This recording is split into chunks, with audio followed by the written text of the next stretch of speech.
Co-powered by Techno.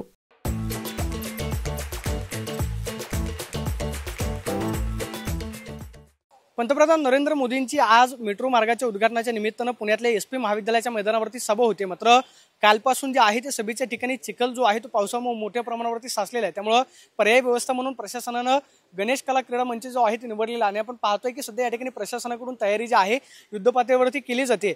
मात्र या ठिकाणी सभा होईल का यावरती अजूनही प्रश्नचिन्ह आहे, कारण आपल्याला माहिती आहे की एसपी महाविद्यालयाच्या मैदानावरती जवळपास 50,000 खुर्च्यांची व्यवस्था जी आहे ती करण्यात आलेली आहे, पेंडॉल उभारण्यात आलेला आहे। मात्र जर कदाचित पाऊस आला तर मग मात्र पर्यायी व्यवस्था म्हणून इथल्या सभागृहाचा विचार जो आहे तो होऊ शकतो। जवळपास 5 ते 7 हजाराची उभा राहून कॅपॅसिटी जी आहे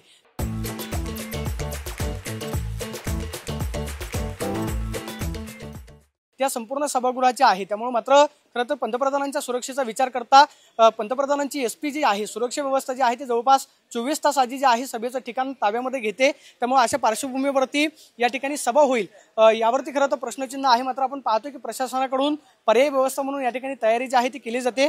बरोबर 5:35 पंतप्रधानांचं पुणे विमानतळावरती आगमन होते, त्यानंतर ते सिव्हिल कोर्ट या ठिकाणी येतील आणि त्यानंतर स्वारगेट पर्यंतचा मेट्रोचा प्रवास जो आहे तो मोदी खरं तर मेट्रोनं करणार आहेत। मात्र त्यानंतर एसपी महाविद्यालयाच्या मैदानावरती जी सभा होते त्या सभेवरती जरी पावसाचं संकट कायम असलं, ऑरेंज अलर्ट खरं तर हवामान विभागाने दिलेला आहे, मात्र तरी सुद्धा प्रशासनानं पर्यायी व्यवस्था म्हणून आपण पाहतोय की स्वारगेटच्या गणेश कला क्रीडा मंचामध्ये तयारी जी आहे सुरू केलेली पाहायला मिळते। Camera person Abhijit Pisesoni, Pradeep Kapse, TV9 Marathi, Pune. Co-powered by Techno.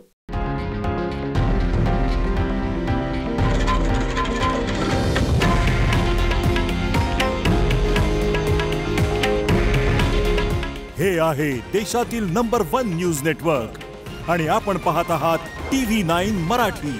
काळजी तुमची, हित महाराष्ट्राचं।